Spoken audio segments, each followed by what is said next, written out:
castelo forte é o nosso Deus. Irmãos, então, nós vamos abrir no livro de Malaquias. Aí, já está todo mundo sabendo. É isso aí. A ideia é essa. É você saber o que está acontecendo na igreja. Né? O duro é ter aquele crente, o que está acontecendo na sua igreja? Não sei.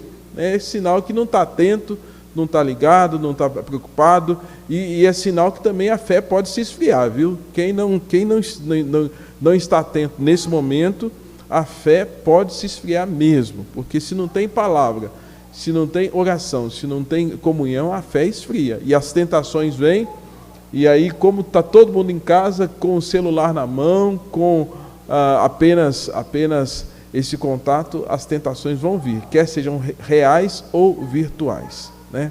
Alguém, por favor, dá uma encostada na porta. Tá? Gente, então, vamos lá. Nós vamos ler o capítulo de número 1 de Malaquias. A igreja presente pode estar comigo, fazendo a leitura do verso 1 ao verso 14, tá bom? Malaquias 1, 1 a 14. O amor do Senhor por Jacó. Aí Jacó, uma representação da nação de Israel, povo hebreu. Tá? Leiamos. Sentença pronunciada pelo Senhor contra Israel, por intermédio de Malaquias. Eu vos tenho amado, diz o Senhor, mas vós dizeis: em quem temos amado? Não foi Esaú, irmão de Jacó?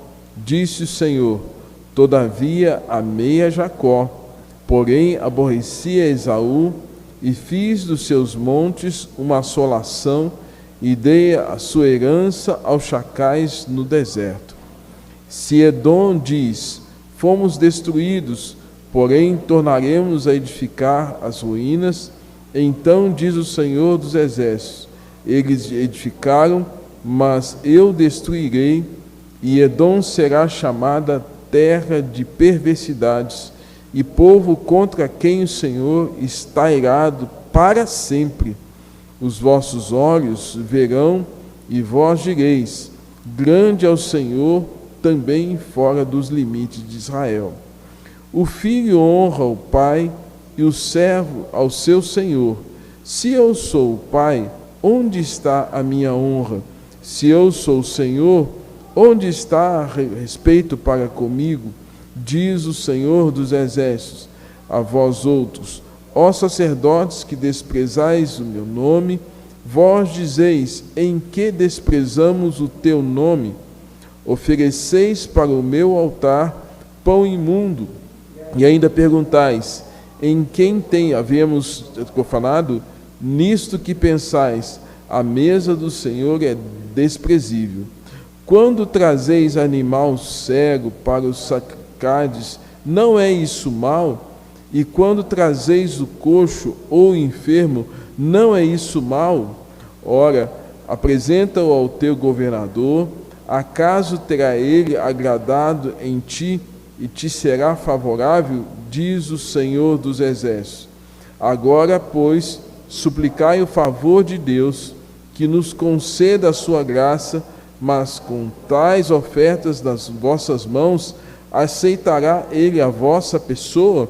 Diz o Senhor dos Exércitos. Tomara houvesse entre vós quem feche as portas, para que não acendesseis debalde o fogo no meu altar. Eu não tenho prazer em vós, diz o Senhor dos Exércitos, nem aceitarei da vossa mão a vossa oferta. Mas desde o nascente do sol até o poente é grande entre as nações o meu nome, e em todo lugar que lhe é queimado incenso e trazido ofertas puras, porque o meu nome é grande entre as nações, diz o Senhor dos Exércitos. Mas vós o profanais, quando dizeis: a mesa do Senhor é imunda, e o que nela se oferece, isto é, a sua comida, é desprezível. E dizeis ainda: que canseira, e me desprezais, diz o Senhor dos Exércitos. Vós ofereceis o dilacerado, e o coxo, e o enfermo, assim fazeis a oferta. Aceitaria isso da vossa mão? Diz o Senhor.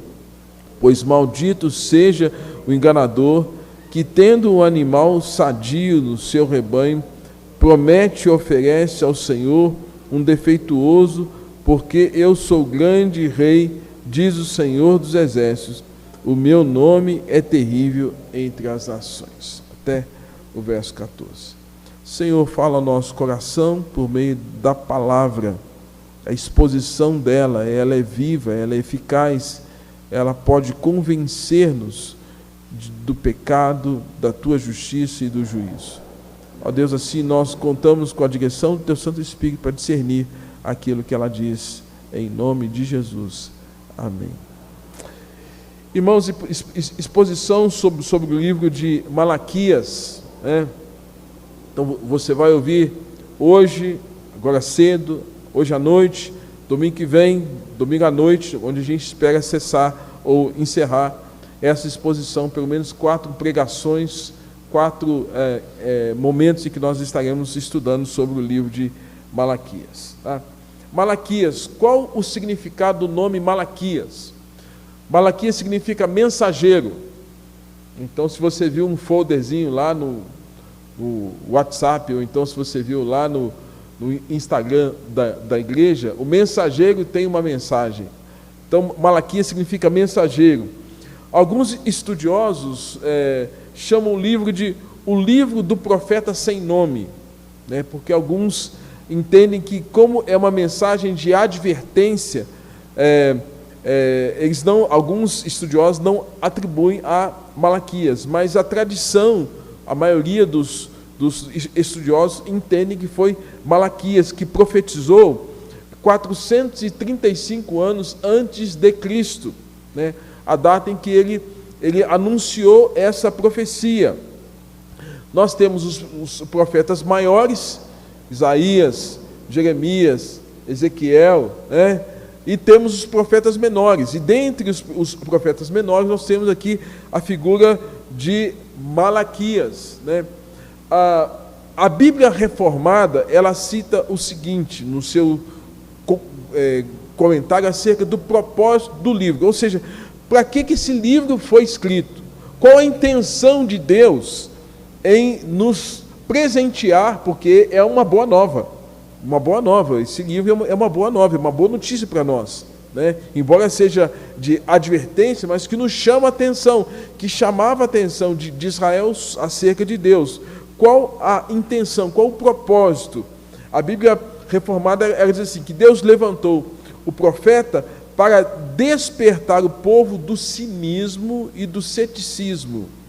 O cinismo é aquela ironia que às vezes a gente tem, a gente é meio cínico, e brasileiro é muito debochado, não é? Né? Eu não sei se vocês sabem, os jovens sabem aí que o país que mais produz meme, o que é meme? É uma piadinha, um deboche, é o Brasil. O Brasil faz piada de tudo, debocha de tudo. E nesse caso, o que estava acontecendo? O povo estava agindo, debochando de quem? De Deus.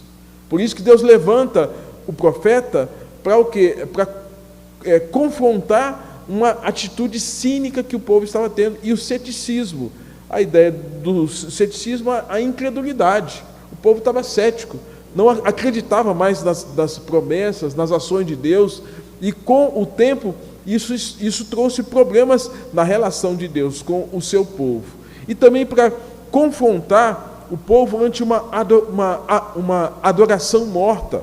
A vida de adoração do povo hebreu naquele contexto estava fria. E Deus então levanta o profeta para trazer essa palavra e assim renovar a esperança e reavivar a devoção e a espiritualidade de Israel. Esses foram alguns propósitos que alguns comentaristas reformados fazem acerca do livro do profeta Malaquias. 2 profetas motivadores. Quem são profetas contemporâneos de Malaquias? A história de Israel nos relata pelas Escrituras que entre 520, Ageu e Zacarias, que foram 2 profetas menores também, haviam sido levantados por Deus para levar uma palavra de ânimo, de motivação a uma geração cansada, desanimada do propósito de servir ao Senhor. E o povo estava então ficando impaciente com Deus e começaram a agir com uma certa dúvida, com uma certa incredulidade, com falta de fé e desconfiança nas promessas de Deus. É como se hoje a gente falava assim, hoje a gente não está meio cansado acerca dessa vida, pandemia, um monte de coisa, a gente fala, Jesus volta logo, hoje a gente não está meio assim? Jesus volta logo porque nós não damos conta desse mundo mais. E parece que essa nossa fala revela um pouco também do nosso cansaço, parece que a gente vai desacreditando das coisas, das pessoas, e até pode afetar a fé de muitas pessoas. No entanto, o nível de apostasia, de abandono da fé tem sido considerável nesse tempo. E aí, naquele contexto, os hebreus, os israelitas, passaram a pensar que Deus havia esquecido deles, ou seja, e que Deus lhes devia coisas. Deus tinha a obrigação de atender às expectativas e às necessidades deles. Então havia um nível de frustração, um nível de cansaço, um nível de esfriamento na fé, mas eles falam, não, mas Deus tem que dar isso para a gente. Sabe como aquele filho que chega, ele está com 25, 30 anos, e o pai sempre deu a comida, deu o teto para ele, e agora que é época dele ter autonomia, esse filho, pai, você ainda é obrigado em me sustentar. Opa! Ô filho, a gente que ensina os filhos, eles crescem, têm autonomia, criam asa, e o que eles têm que fazer? Vai caçar seu rumo, vai caçar seu rumo, vai dar conta da sua vida, vai ter o seu trabalho, vai ter a sua esposa, vai ter a sua família, e parece que Israel estava vivendo como se fosse agora uma obrigação de Deus, depois de tantas e tantas circunstâncias que Deus supriu, cuidou, eles achavam ainda que Deus lhes devia coisas. E foi nesse cenário que Deus levantou Malaquias, o mensageiro de Deus, para expor a religião frágil que os israelitas estavam mantendo e como essa condição os deixou arrogantes, vivendo uma religiosidade morta e decadente. Se você já leu o livro de Neemias, Neemias foi outro contemporâneo de Malaquias. Eu falei aqui de Ageu e Zacarias. E Neemias também foi contemporâneo de Malaquias. E duas informações importantes que a gente pode ter ainda para a gente entender o pano de fundo que está por trás dessa história do livro de Malaquias. Primeiro, o povo tinha voltado do cativeiro, né? O povo tinha voltado do cativeiro. Aqui eu sei que quem está em casa não tem como responder, mas quantos anos que o povo ficou no cativeiro? Quem lembra? 70 anos. 70 anos viveram debaixo do cativeiro babilônico. Então agora eles estavam voltando do cativeiro. Eles estavam voltando para a terra, para Jerusalém, né, para Israel. E você se lembra que quando houve a questão do cativeiro, eles perderam muito a identidade deles, o templo foi destruído, os muros de Israel foram destruídos. No entanto, no ministério de Neemias, qual foi a ênfase que Deus colocou no coração de Neemias, que estava no contexto de um outro país, que volta para Israel e que agora, em 52 dias, eles reconstroem o quê? Os muros. Lembra disso? Então é nesse contexto, eles tinham voltado, Neemias é levantado nesse contexto. E aí, irmãos, eu posso até fazer uma ponte, se você me permitir. Como nós voltamos do isolamento social depois de quanto tempo? 5, 6 meses. 5, 6 meses dentro de casa. Os israelitas haviam ficado 70 anos fora da terra, sem poder celebrar no templo. Se você está reclamando de 5 meses, 6 meses que você não pôde vir à igreja, o povo lá ficou 70 anos. Já pensou? 70 anos é uma geração, é uma vida, né? Quem aqui tem 70 anos, mais ou menos? Quem aí? Ninguém tem, gente. Só o Sr. Josué. Sr. Josué tem quanto, Sr. Josué? Quanto? 89. Aí, é uma vida do Sr. Josué, um pouquinho mais, sem ir ao templo. Sem estar no templo, né? Então, é essa condição. E uma segunda circunstância que a gente pode aprender sobre esse pano de fundo nos dias de Neemias, é que o segundo templo Segundo, o templo havia sido destruído em 586 pelo Império Babilônico, sob a liderança de Nabucodonosor. Neemias é instrumento de Deus para reconstruir os muros da cidade. Então, o que nós temos aqui? Nós temos um povo que estava voltando do cativeiro, voltando do exílio, voltando à sua terra natal. É como se nós aí, depois desses 5, 6 meses, voltando para estar aqui no templo, voltando para fazer as coisas de Deus, né? Lembrando que o templo passou por 3 destruições, e essas 3 destruições foram tentativas de enfraquecer o povo de Deus. Gente, não se engane, toda vez que alguma coisa acontece, o ponto final é o enfraquecimento daqueles que servem a Deus. O alvo sempre é esse, a natureza de Satanás é sempre essa. Então, já não é de hoje que tentavam diabolicamente destruir a noção de fé na concepção judaico-cristã. Então, imagina, o israelita que foi tirado da pátria dele, levado para uma outra nação, levado para um outro contexto, e de alguma forma agora ele tem que assimilar uma outra cultura, uma outra forma de ser.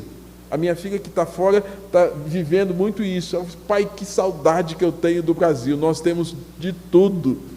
Nós somos felizes e nós não sabíamos, porque nós temos o clima, nós temos a alimentação, e o jeito de uma cultura ser é muito diferente da nossa. Então, tem esse aspecto transcultural que nós temos que entender, que os israelitas estavam o quê?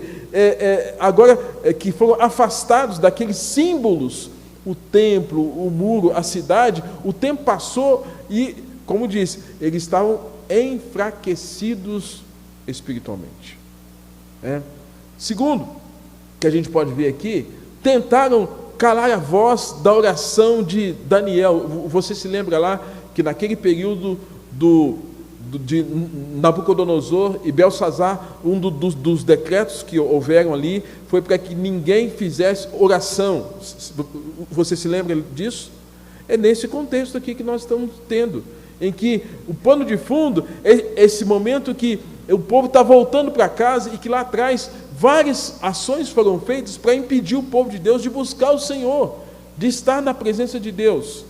Destruíram o símbolo de fé dos judeus, que é o templo construído nos dias de Salomão, em 586 a.C., depois no ano 70 depois de Cristo, e depois em 135. Então o templo de Jerusalém foi construído por Salomão, destruído em 586 a.C., nesse contexto que a gente tem um livro de Malaquias. Foi destruído depois no ano 70, pré-anunciado por Jesus, que Jesus disse que ele seria maior que o templo, e que esse templo foi destruído no ano 70, foi reconstruído, depois no ano 135, foi destruído novamente, quando o imperador Adriano mandou arrasar a cidade de Jerusalém, e o templo mais uma vez foi destruído, restando apenas o quê? Você já ouviu falar do Muro das Lamentações?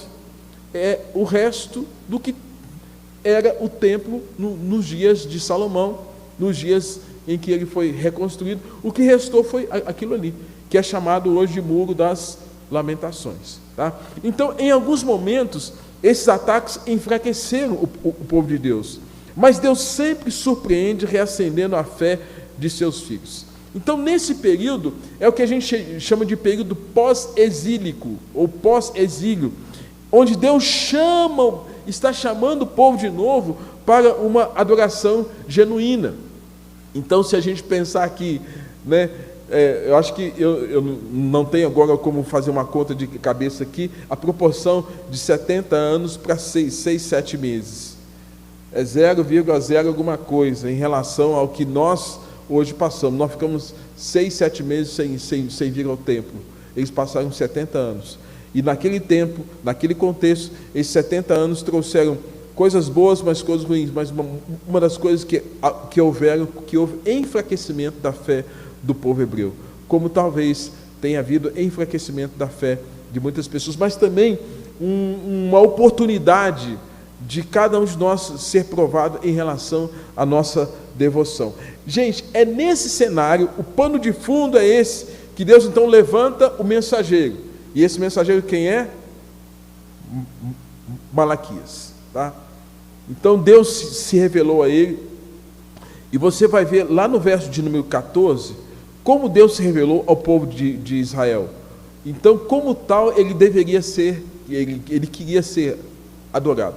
Lá no verso 14, na parte finalzinha do verso, ele está dizendo assim, para Malaquias falar com o povo, né? Ele fala assim: eu sou o grande rei, diz o Senhor dos Exércitos, e o meu nome é terrível entre as nações. Em uma outra tradução fala: o meu nome é temido entre as nações. Então, quem era esse Deus de Israel?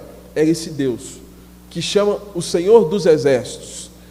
Ele fala assim: eu sou o grande rei. Você se lembra que quando Deus se apresentou para Moisés, e Moisés falou assim: Senhor, quando me perguntarem acerca de quem é o Senhor, o que eu devo dizer? O Senhor disse para Moisés: quando te perguntarem a meu respeito, diga: o eu sou. E diga ainda, Moisés, aos filhos de Israel, diga a eles que o eu sou te enviou a vós outros. Então Deus está dizendo: eu sou o eu sou. Até na última sexta-feira, falando sobre os atributos de Deus, pena que a live foi interrompida porque caiu o sinal. Eu estava falando sobre os atributos de Deus, que Deus é eterno, autossuficiente. Deus não depende do homem para absolutamente nada, é o homem que depende de Deus. Deus tem os seus atributos incomunicáveis: onisciência, onipresença, onipotência, mas aquilo que Ele compartilha com a gente, bondade, misericórdia, compaixão, fidelidade, amor, inteligência, criatividade, são coisas que Deus compartilha conosco. Então esse Deus está dizendo: Malaquias, diga para eles que eu sou o grande Deus, eu sou esse Deus temido entre as nações. Irmãos, como era o culto no Velho Testamento? A gente precisa entender que hoje nós temos uma outra forma de apresentar o nosso culto a Deus, porque após a morte de Jesus e a sua ressurreição, na sua morte o véu foi rasgado. Nós apresentamos o nosso culto hoje mediante o fato que cremos naquele sacrifício de Cristo realizado na cruz, mediante a ação do Espírito Santo, buscando fidelidade às Escrituras. E o nosso culto então é um culto teocêntrico, cristocêntrico, com a ação do Espírito Santo sobre nós. No Velho Testamento era do mesmo jeito? Não era do mesmo jeito, tá? Então, lembrando então como era o culto no Velho Testamento. Êxodo capítulo 25 a 30, eu não vou ler o texto porque são muitas informações. Fala que Deus estabelece, a partir de Êxodo 25, Deus fala sobre o tabernáculo, a arca, o propiciatório, a mesa, o candelabro, cortinas, o véu, o átrio, o altar de sacrifício, o altar de incenso, o óleo sagrado, o incenso sagrado, o sábado santo, as vestes sacerdotais, as tábuas do testemunho, que são as tábuas da lei, as duas pedras escritas pelo dedo de Deus. E em Levítico vai dizer o quê? Aqui ele fala sobre o tabernáculo. Em Levítico, capítulo de número 1 ao verso 7, né, vai instruir sobre as ofertas. O que o ofertante, o que o judeu tinha que trazer para o culto? Ele tinha que trazer manjares com flor de farinha, azeite. Ele tinha que trazer o boi. Já pensou? Vou levar o boi para o culto? É exatamente isso. Ou a vaca, mas o animal sem defeito. O novilho, ele ia para o culto com um novilho, para apresentar ao sacerdote, né?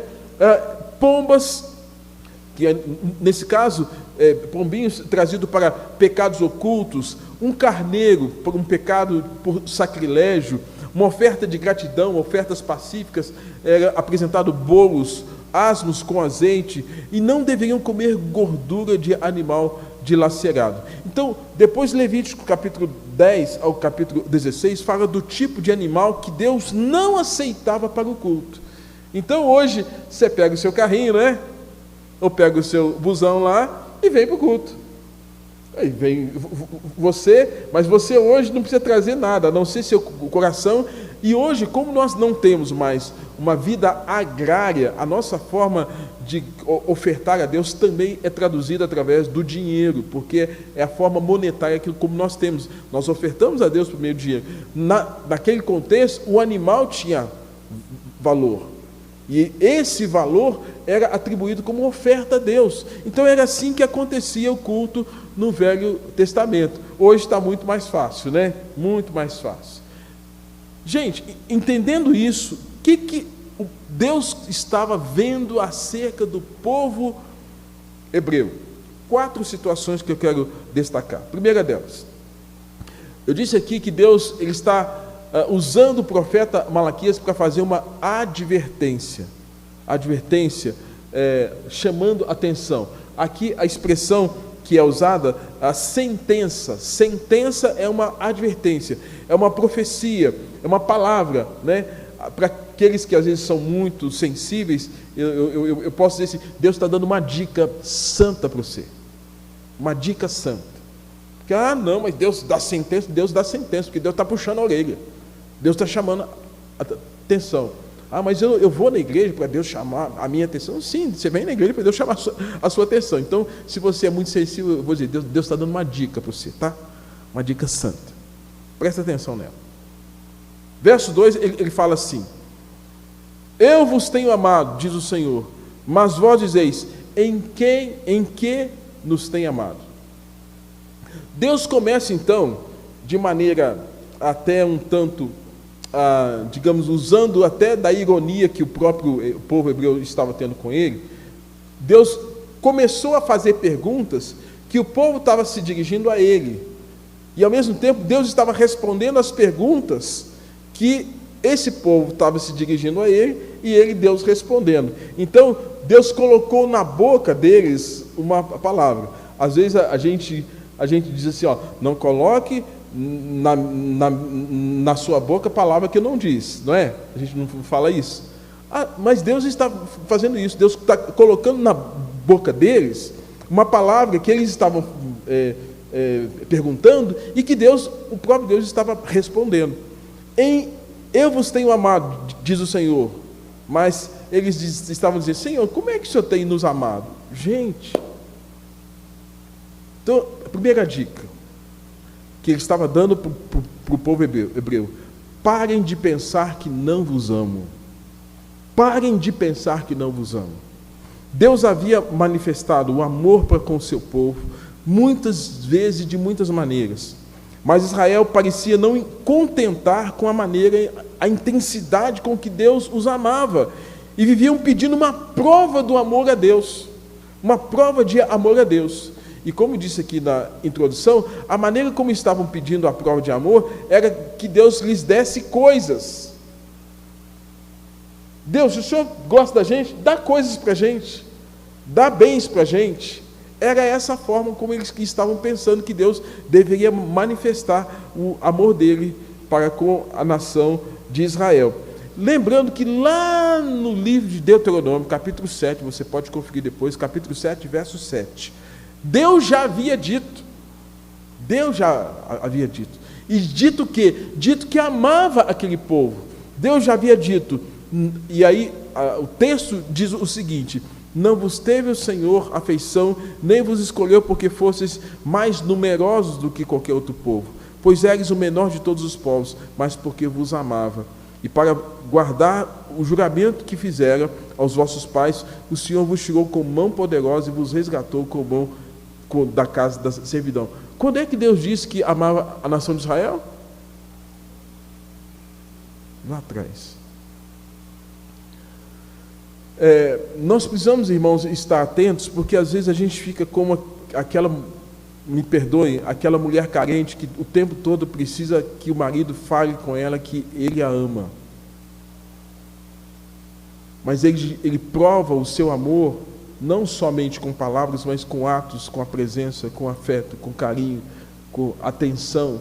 Israel estava parecendo nessa configuração alguém cheio de mimimi, falando, nossa, Deus não me ama, com uma carência, mas ao mesmo tempo não provava a sua adoração plena e consciente, santa para com Deus. E eles estão perguntando para Deus: Senhor, em que o Senhor tem nos amado? Deus disse: gente, eu tenho amado vocês. Eu tenho amado vocês. Portanto, aqui Deus é como um marido fiel. Deus havia dito quanto amava Israel, mas a nação desacreditava nesse amor e pedia provas de amor para com Deus. Irmãos, que Deus tenha misericórdia de nós, porque Deus já nos deu grande prova de amor, nós hoje. E a grande prova de amor dele foi quem? Foi Jesus. E hoje a gente fica querendo que Deus nos dê prova de amor. Deus me dê prova de amor, me dê a casa. Deus me dê prova de amor, me dê o carro. Deus me dê coisa. A gente está agindo como o povo hebreu lá atrás, pedindo provas de amor para Deus, sendo que Deus já manifestou. Mas Deus prova o seu amor para conosco, nos enviando o seu Filho Jesus para morrer em nosso lugar. Ele já manifestou essa prova de amor. E lá atrás eles estavam querendo essa prova de amor. Então, a primeira dica, se você é muito sensível, pare de pensar que Deus não te ama. Pare de pensar. E se você quer uma palavra dura, séria, de advertência, como lá, Deus ama você. E Deus não precisa te provar mais nada acerca do amor dele para com você. Só o fato de você estar vivo é prova desse amor dele para contigo. Só o fato de você ter a consciência da palavra dele é prova do amor dele para com você. Segunda dica, ou segunda advertência, nós encontramos lá no verso de número 6.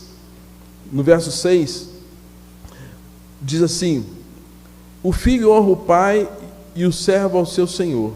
Se eu sou o pai, onde está a minha honra? E se eu sou o senhor, onde está o respeito para comigo? Diz o Senhor dos Exércitos a vós outros, ó sacerdotes que desprezais o meu nome. Apenas essa parte aqui. Irmãos, Deus está dizendo assim: olha, se vocês estão dizendo que eu sou o pai de vocês, eu pergunto para vocês: onde está a honra de vocês para comigo? E onde está o respeito de vocês para comigo? Se a gente pegar um dos textos lá dos 10 mandamentos, quando nós temos dos mandamentos que o Senhor nos dá: honra teu pai e tua mãe, para que se prolongue os dias na terra. É o único mandamento que nós temos como promessa. Honrar pai e mãe significa vida longa, Vida longa, bênção de Deus. E eles estão falando, estão agindo de um jeito que Deus está dizendo assim: se eu sou o pai de vocês, como é que vocês estão agindo comigo em relação à honra? E honra, irmãos, é o quê?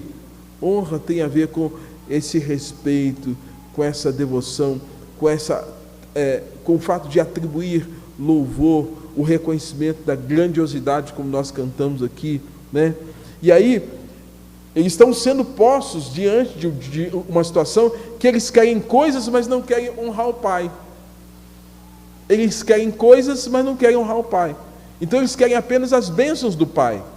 Eles não querem ter o respeito, essa honra com o pai. E aí, nessa outra circunstância, quando ele fala de respeito, respeito significa consideração, deferência, reverência.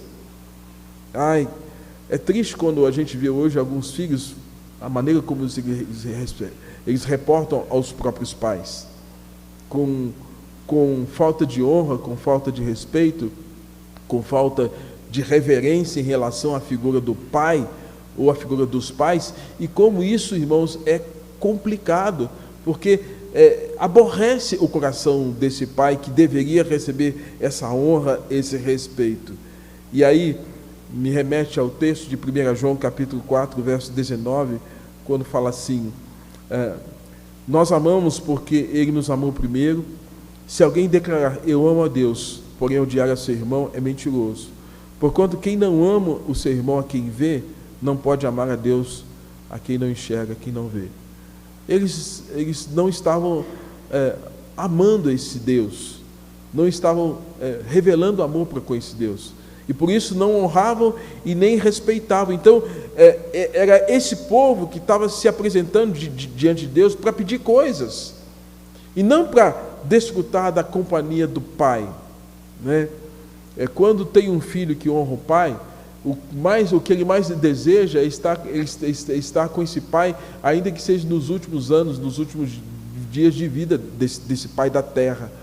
Muito mais ainda o nosso Pai Celeste, nosso Pai dos céus, o quanto Ele quer a nossa presença, Ele quer a sua presença. Então, a segunda dica, ou a segunda advertência: me honrem como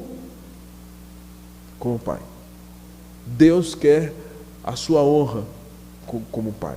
No entanto, quando os discípulos chegam para Jesus e pedem a Jesus que lhes ensine a orar, a maneira correta de orar, Jesus então chega para esses discípulos e diz assim: olha, quando vós orareis, orareis assim, comecem assim: Pai nosso que estás nos céus, Pai nosso que estás nos céus, santificado, santo é o teu nome, venha o teu reino, faça-se a tua vontade, terra e céu. É esse Pai nosso que Jesus ensina que nós temos que reverenciar e que, nesse sentido, honrar e respeitar. Os hebreus não estavam fazendo isso. Deus levou então o mensageiro Malaquias para levar essa palavra de confrontação naqueles dias em que estavam vivendo pós-exílio, voltaram para casa, voltaram para Israel, voltaram e agora estavam desfrutando da oportunidade de estarem na sua pátria, falando a sua língua com os seus compatriotas, mas de alguma forma estavam desonrando a Deus. A terceira dica, a terceira advertência, é quando Deus diz lá no verso de número 6, na parte final, eu não li aqui, verso 6, a parte final diz assim: e vós dizeis, em que desprezamos nós o teu nome? Aí Deus vai responder, por meio do profeta: ofereceis sobre o meu altar pão imundo, e ainda perguntais, em que havemos profanado? Nisto que pensais, a mesa do Senhor é desprezível. Quando trazeis animal cego para o sacrificardes, não é isso mal? E quando trazeis o coxo ou enfermo, não é isso mal? Ora, apresento ao teu governador, acaso ele terá agrado em ti, e te será favorável, diz o Senhor. Agora, pois, suplicai o favor de Deus, que vos conceda a sua graça, mas com tais ofertas nas vossas mãos, não aceitaria ele a vossa pessoa. Diz ainda o Senhor: tomara houvesse entre vós quem feche as portas, para que não acendesseis debalde o fogo do meu altar. Eu não tenho prazer em vós, diz o Senhor dos Exércitos, nem aceitarei da vossa mão a vossa oferta. Gente, quando eu li esse texto aqui, li, reli, eu falei: meu Deus, que palavra dura naquele contexto. E hoje, que palavra! Porque Deus está dizendo assim, vocês lembram que eu disse que no culto no Velho Testamento era um culto em que tanto o ofertante, ele tinha um estilo de vida agrário, ou seja, era uma vida de roça, não era industrial como nós temos hoje, que nós traduzimos bens em dinheiro, né? Naquele tempo, o bem era o boi, era a ovelha, era a pomba, era a terra, o fruto da terra. O bem era esse, né? E aí, o que acontece? Quando se vinha para o culto, as pessoas vinham então com o cereal, vinham com o carneiro, vinha com o boi, vinha com a vaca, vinha com o bode, com esses animais. E aí Deus está dizendo assim: em que desprezamos o teu nome? Deus está fazendo a pergunta, colocando a pergunta na boca deles, e o próprio Deus está respondendo. E ele fala assim: olha, vocês me oferecem pão imundo no altar. Aí eles perguntam: Senhor, em que nós temos profanado o Senhor? E Deus está dizendo: vocês estão me oferecendo pão imundo. O pão era a forma de oferta no culto a Deus, como disse. A oferta era levada aos sacerdotes, aos levitas, para apresentar no altar e ser queimada. E aí a pergunta é, como Deus poderia receber um culto daquela maneira?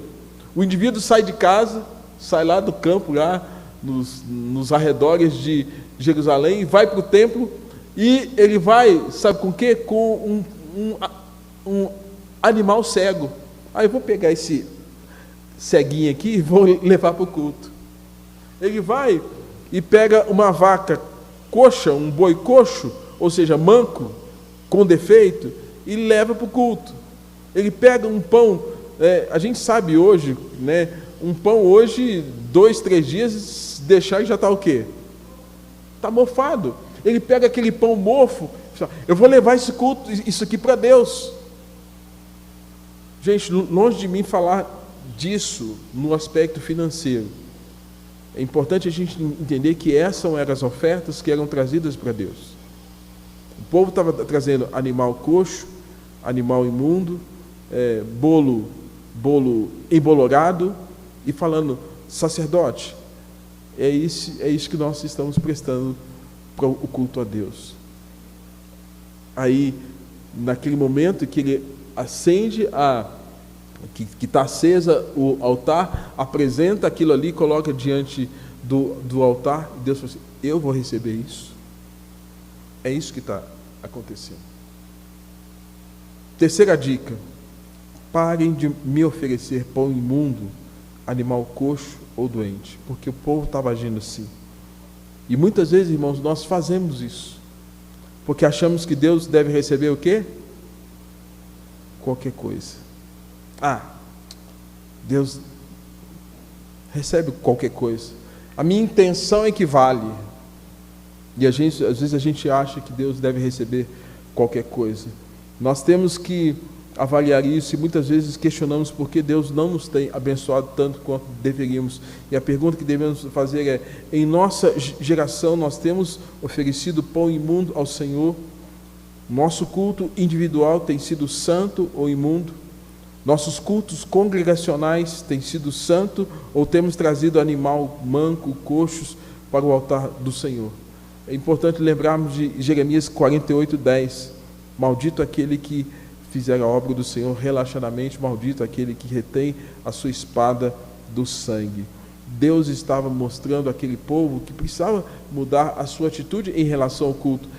Passaram 70 anos, voltaram para Israel, voltaram para a sua cidade, voltaram para o templo, voltaram para os arredores dos muros de Jerusalém, mas a atitude deles, que deveria ser uma atitude de celebração, de entusiasmo em relação ao fato de agora voltarem para casa e desfrutarem da comunhão com o Senhor, não era isso que estava acontecendo. E o duro, irmãos, que a oferta estava associada à pessoa, como ela se portava em seu culto a Deus. Naquele contexto, oferta imunda, Deus não recebia nem a oferta e nem o ofertante. Nenhum dos dois. Deus não recebia nem a oferta do imundo e nem aquela oferta imunda. Não aceita o seu culto. Talvez seja por isso que muitas pessoas precisam avaliar que a maneira como chegam diante de Deus, talvez vai decifrar aquilo que elas vão aprender acerca do culto. Tem gente que fala, eu fui no culto e não senti nada. Talvez não foi o culto, foi como você chegou aqui. Como você adentrou esse espaço. Qual a sua atitude em relação a estar nesse momento de celebração a Deus. Porque se estava tudo errado lá atrás, você não acertou com Deus lá atrás, antes de chegar aqui, a sua motivação foi ter uma celebração congregacional, aí você culpa o pregador, culpa o irmão, culpa a irmã, culpa o conselho, culpa a liderança da igreja, o louvor, culpa todo mundo. Eu fui na igreja, não senti nada. Primeiro, não é para ninguém sentir, é para ouvir e crer. E com isso, você que é o problema e não o outro. O que estava acontecendo, o problema não era Deus, o problema era quem? A nação. E no verso 9, Deus confronta. Verso 9, ele diz assim, agora, pois, suplicai a favor de Deus, que nos conceda a sua graça, mas com tais ofertas nas vossas mãos, aceitaria ele a vossa pessoa? E diz ainda, tomara, olha só, o próprio Deus está dizendo, tomara houvesses entre vós quem feche o quê? Ó, eu vou fechar a porta aqui, naquele contexto do tabernáculo, lá nos dias de Moisés, antes da construção do templo, ou alguém fecha a porta da igreja, do templo, para que ninguém entre, não acenda o fogo no altar, para eu não ter que receber isso. Por isso, gente, que eu tenho para mim, que nós precisamos tirar grandes lições. Essa pandemia foi um momento que talvez Deus fosse, gente, chega, eu não quero receber esse tipo de culto mais não. Eu quero que vocês mudem, eu quero uma outra atitude em relação ao culto. Não sei, eu tenho tirado para mim isso, né? Deus fechou as portas, usou um vírus, uma situação, para a gente pensar em como nós devemos melhorar a nossa atitude em relação a Deus, que era exatamente o que estava acontecendo naquele contexto. O que Deus diz para evitar o ato contínuo da profanação do culto? O que ele fala? No verso 10, ele vai dizer isso. Tomara houvesse entre vós quem fecha as portas, para que não acendesses debalde. Debalde significa inutilmente o fogo do meu altar. E eu não tenho prazer em vós, diz o Senhor dos Exércitos, e nem acenderei da vossa mão a oferta. No verso anterior ele diz que rejeitaria a pessoa, agora ele diz que rejeita também a oferta da pessoa. Por isso ele usa o termo debalde. O que é debalde? Quer dizer inutilmente, em vão. Ao dizer que alguma coisa é debalde, o sujeito indica que aquilo é desnecessário e inútil, que não tem serventia e será desperdiçado. Não quero culto com animal coxo, bolo embolorado, animal cego, não aceito. Não precisa nem acender o altar. Deus está dizendo que desse culto ele não aceita e será inútil e em vão. Eu não recebo a oferta e nem o ofertante. E a quarta, última dica ou advertência é: parem de me enganar. Nós encontramos isso lá no verso 14, quando o Senhor diz assim, que o povo estava dizendo assim, nossa, que canseira esse negócio, essa nossa vida com Deus, que canseira, não dou mais conta, traduzindo para o português dos nossos dias, não dou conta, estou cansado da igreja, estou cansado da fé, estou cansado de Deus, estou cansado de pastor, estou cansado. Eles estão dizendo aqui, ai que canseira. Aí ele fala, e me desprezais, verso 13 diz isso, né? E me desprezais, diz o Senhor. Vós ofereceis o dilacerado, o coxo, o enfermo, assim fazeis a oferta, aceitaria eu isso da vossa mão, diz o Senhor. Aí, verso 14, pois maldito seja o enganador, que tendo um animal sadio, ou o seu rebanho, promete e oferece o Senhor um defeituoso, porque eu sou grande, o rei, diz o Senhor dos Exércitos, o meu nome é terrível e temível entre as nações. Deus está dizendo só, eu sou o Deus, grandioso Deus, eu sou. Por que vocês estão tentando passar a perna em mim? Maldito seja o enganador, que tendo um animal sadio, o seu rebanho promete e oferece ao Senhor um defeituoso. Ele está dizendo, parem de me enganar. Parem com isso. Me enganar assim é maldição para vocês mesmos. E aí nós nos lembramos de Gálatas capítulo 6, 7, que fala, não se devem, de Deus não se zomba, de Deus nós não podemos zombar nem enganar, pois aquilo que o homem semear, isso ele vai colher, isso ele vai ceifar. E os olhos do Senhor estão sobre toda a parte, ele observa atentamente os olhos, a vida dos bons e a vida dos maus. Então, não tem como nós nos ocultarmos de Deus. E eu concluo, irmãos, esse momento com algumas considerações com os irmãos sobre esse primeiro capítulo. Como lá, Deus deseja receber a nossa adoração. A Miriam leu aqui João 4, 44, que Deus é Espírito, importa que seus adoradores o adorem em Espírito e em verdade, né? Deus deseja receber a nossa adoração de forma santa, pura e sincera. Sabemos que o nosso pecado, ele é uma praga para nós. Sabemos que o nosso pecado é um grande obstáculo para todos nós. E eu não me excluo disso. É uma luta nossa. Paulo fala isso, é uma luta terrível que nós temos que ter. Mas quando nós nos arrependemos, quando nós confessamos, isso quebra todo o ciclo de conflito, de maldição e de perturbação da nossa alma em relação ao nosso culto a Deus. É isso que Deus quer que nós tenhamos. Por que Davi foi chamado um homem segundo o coração de Deus? Porque ele tinha uma atitude de arrependimento. A história de Davi é marcada por erros, dificuldades, pecados, fraquezas, conflitos familiares, paternidade dele, filhos em conflito. Mas a atitude de Davi, gente, principalmente depois que descreve o Salmos 32, é uma atitude de devoção, de rendição. E Deus se agrada de um coração contrito. É isso que nós temos que entender. É fato também que nós não podemos traduzir a graça em graça barata. A graça barata é viver na perspectiva de que Deus está sempre trazendo perdão sem que nós nos arrependamos. Deus não aceita qualquer coisa. Muitos estão oferecendo a Deus qualquer coisa. Então, paremos de pensar que Deus não nos ama, fazendo joguinho de cena. Ele já declarou isso em Cristo. Segundo, honremos a Deus como Pai. Me honrem como Pai. Se não honramos, honraremos a outro, porque ou haveremos de servir a Deus ou a Mamon. Não podemos servir a dois senhores. Se não adoramos o Senhor, se não servimos o Senhor, podemos estar servindo a outros deuses. Pare de me oferecer pão imundo e animal coxo. Paulo fala que nós temos que oferecer a Deus um culto racional, né? Um culto santo e agradável a Deus. E parem de tentar me enganar. De Deus nós não podemos zombar. Deus tem os olhos sobre toda a terra. Deus é um Deus onisciente, onipresente e onipotente. Esse texto me remete a essas considerações. Que nós estejamos atentos à palavra do Senhor e à fidelidade daquilo que o Senhor nos apresenta nas Escrituras nessa manhã. Vamos orar e assim a gente vai estar encerrado. Senhor Deus, nosso Pai, obrigado pela manhã que o Senhor nos deu, momento de estudo.